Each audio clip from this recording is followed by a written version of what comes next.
laataa ñuy ñëw ci beneen buru bu tàng boo xam ne dañ ci dem ak Massa. waaw sàng Massa sax dafa muy dossier boo xam ne moo fi nekk jamono ji di dossier Sweet Beauty nga xam ne am na en tout cas ñu nga xam ne ñoom lañ ciy tudd dernier développement yi ndax gis nañ coow yi nga xam ne moo ci tukkee ñu ne dañ am nañu ki nga xam ne moo di Ndeye Khady Ndiaye Ousmane Sonko génn na wax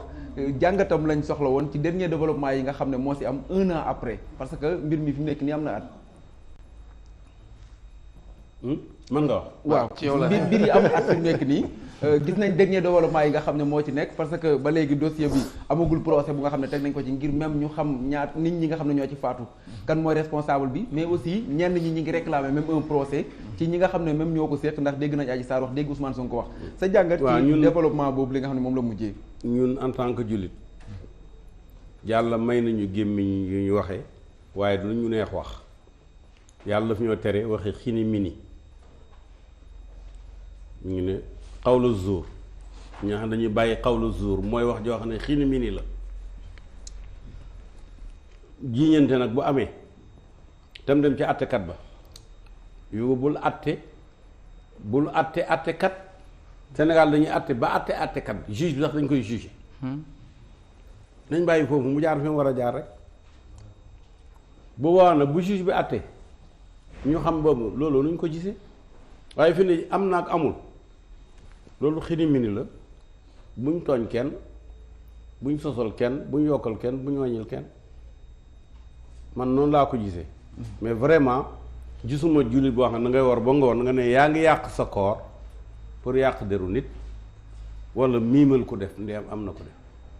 yooyu yàlla santuñu ca lenn ndax yàlla nee na laa taziru waaziratun wizra uxra du jàppee kenn jëfi morom ma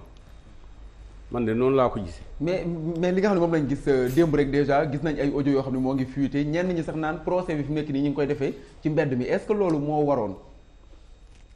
sëriñ bi li ma la wax. wa maadaa ba'dal haqqi illa dalaal lu ne ci gannaaw dëgg rek aw fen la man waxuma ay audio. parce que audio yow mi léegi mën ngaa wax léegi ñu am na ay kii application. yuy liggéey ci voix bi ba mën ngaa waat ne kii di wax Macky Sall la. deepfake. xam nu mu tudd de waaye loolu dafay am. moo tax yooyu yëpp nañ ko teg fee. ñun Baye Niass bañ tolloo ci jàng alxuraan rek lañu ko suñ bàyyi jox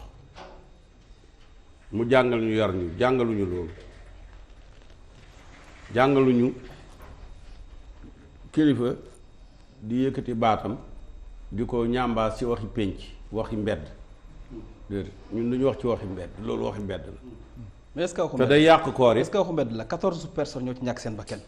14 ndaw am nday am baay dëkk ci Sénégal gii. amaana sax ëpp na ko yow xëy na 14 yi nga yëg. te da nga koo jàng fenn.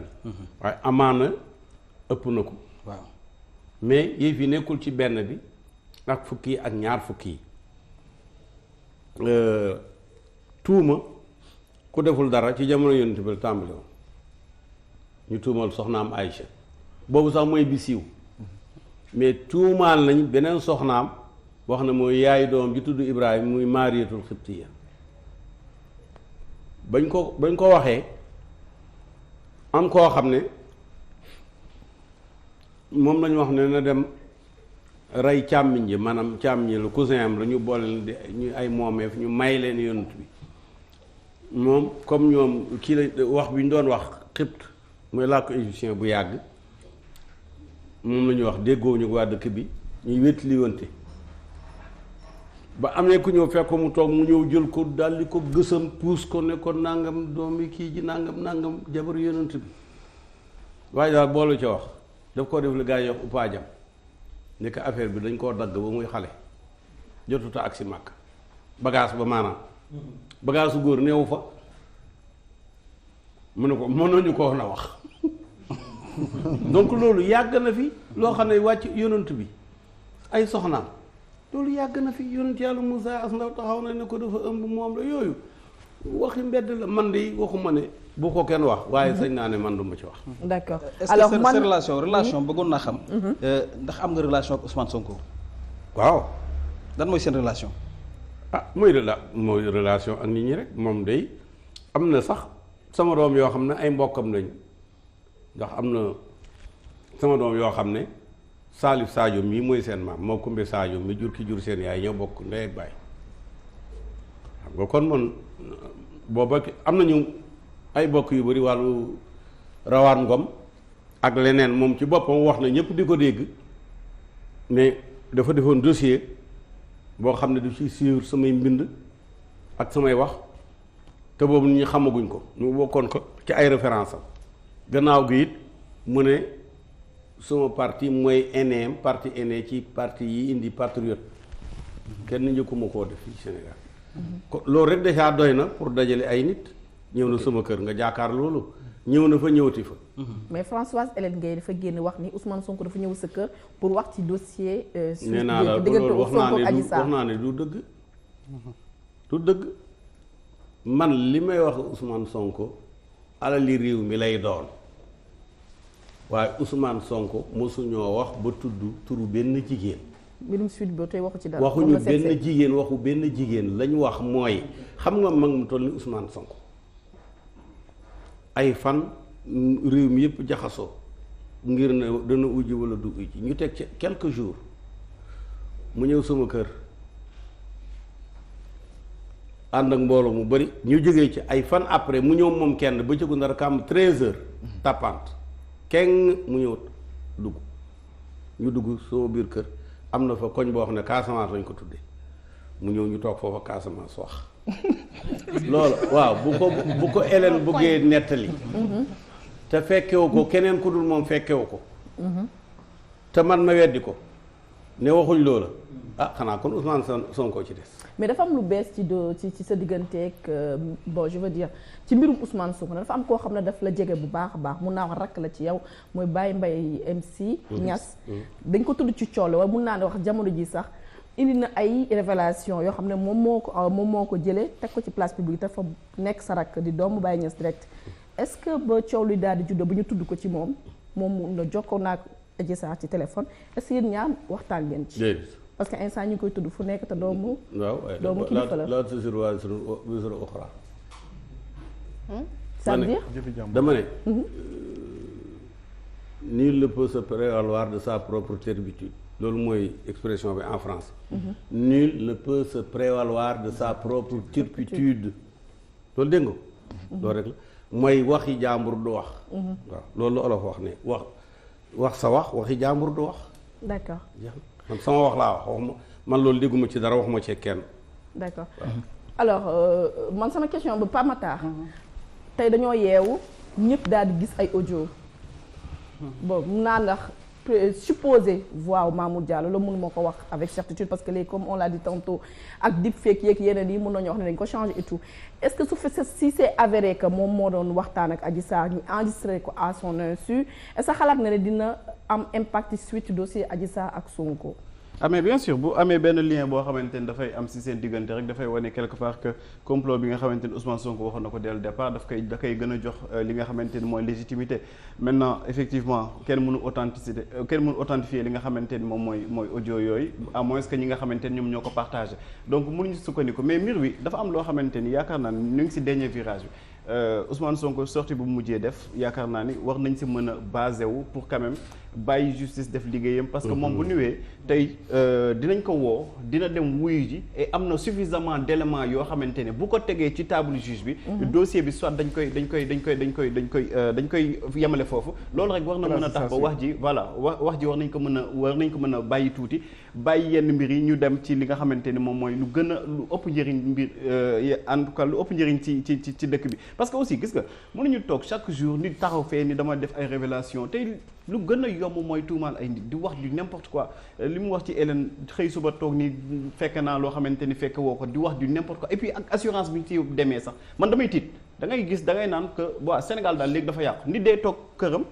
def vidéo am ni fekk na man Mamadou Biteye ba ñuy wax ak lan nañ jot a wax te alors que dara du ci dëgg ci dossier Ousmane Sonko bi y a beaucoup de manipulation. bu ñu ko bañalee Françoise Hélène Gueye est-ce que mun ñu ko bañal kii nga xam ne mooy Mollah Morgun ndax temps yi aussi c'est lui qui fait le buzz avec des révélations bu tax mun ko nangol bañal ko Françoise Hélène Gueye. non man waxuma ñu nangul la kii ñu bañalal kenn mais li ma wax mooy na nit ñi def attention ci révélation yi ñu tuddee révélation parce que révélation vraiment day fekk mu nekk révélation encore que nit koo xamante ni fekk woo yëgoo munoo jot loolu ay information te information ku nekk dafa am part de vérité man li ma joteel ak Mamadou Bitèye bu may nettali du ma nettali lu ma arrangé wul li ma arrangé rek laay wax chaque dafay am propre version des faits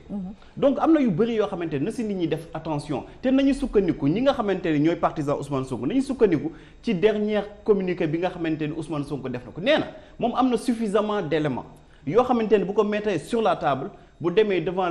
li nga xamante ne moom mooy doyen des juges dinañ ko bàyyi mu dem këram parce que xam nañu ni amul dara loo xamante ni mi ngi ci dossier bi. loolu yaakaar naa ni war na mën a dal xel ñu mën a jàll ci leneen mais ñu bëgg a jël Sénégal bi yëpp tout le temps Ousmane Sonko Adji Sarr parce que effectivement y a des gens qui vivent de cela. am na ñoo xamante ni ci loolu kese nañuy dund. te yàkkamtewuñu am na ñoo xam ne bu procès bi amee ñu àtte ko dañuy disparaître complètement. effectivement sortie boobu nga wax noonu est-ce que aussi xam nga di waaj a uy ji ne man am na lu leer na ma su ma demee dañ ma bàyyi yow boo demee mu demee neneen est-ce que réew mi du yow. non xam nga est-ce que sortie boobu aussi ñëw na ci fi mu war a ñëw parce que yaa ngi uy ji nga annoncé que ne maa ngi dem uy ji mais am naa lu leer naññ loo xam ne su ma demee dinañu ma bàyyi wax nga ko ba pare donc loolu te yow ki ngay uy si xamagul lan nga koy indi est-ce que nekkul def nga loo xam ne tey ëllëg bu demee même buñ gisee leneen sax dañ naan moom waxoon na ni kon am na lu mu tëdd est-ce que yoon la woon sortie boobu génn. non yoon la parce que vraiment sortie bi ci contexte boobu noonu c'était vraiment opportun parce que tey ji tax na ba ñu bëri wax na leen déjà que ni bu may dem di wuy ji cette fois-ci bu ma kenn topp loolu déjà rek propos yi responsable la parce que bu ñu woon nañ ko topp aussi mais militant dañuy génn te bu ñu génnee confrontation dina am boobu moytu di nga déggaat coow ak yeneen ak yeneen donc je pense que ni ne serait-ce que pour loolu woo leen ni leen toog leen seen kër man mi nga xamante ne man nañuy tuumaal man am naa suffisamment d'éléments yoo xamante ne bu ma ko tegee ci table bi dinañ ma bàyyi ma ñibbi sama kër te dinaa mën a topp ki nga xamante ne mooy accusatrice bi te loolu wax dëgg yàlla war na mën a dara xel ñi nga xamante ne ñoom ñooy ànd ak moom maintenant li ma doon wax léegi moom lay continuer dafa am ñoo xamante ne ils ne vivent que de cela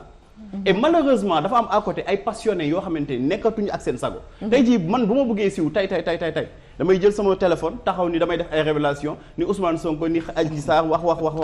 ni va se retrouver rek moo gën a yomb waaw xar géej gi waaw moo gën a yomb mais c'est parce que aussi l'affaire Adji Sarr Sonko boo ko waxee rek tu as plus de 1000 vues pour ne pas dire sax 5000 vues parce ça veut dire que ça intéresse affaire de mœurs aussi benn dëgg la ñuy joxe parce que xaritira li ci am mooy am na ñoo xam ne dañuy joxe benn dëgg mais soo joxee benn dëgg ba pare mën nga cee teg fukki safaan ba léegi tey bu fekkente ne xarit la am na preuve que ni que kii li mu wax nii dëgg la leneen lu ci tegu da koy gëm des fois aussi loolu day am ci révélation yi gars yi def mooy da ngay def benn révélation boo xam ne c'est vrai am na mais nga teg ci yeneen yoo xam ne dara amul ci léegi nag yi am bëggoon naa ngeen lay mel leen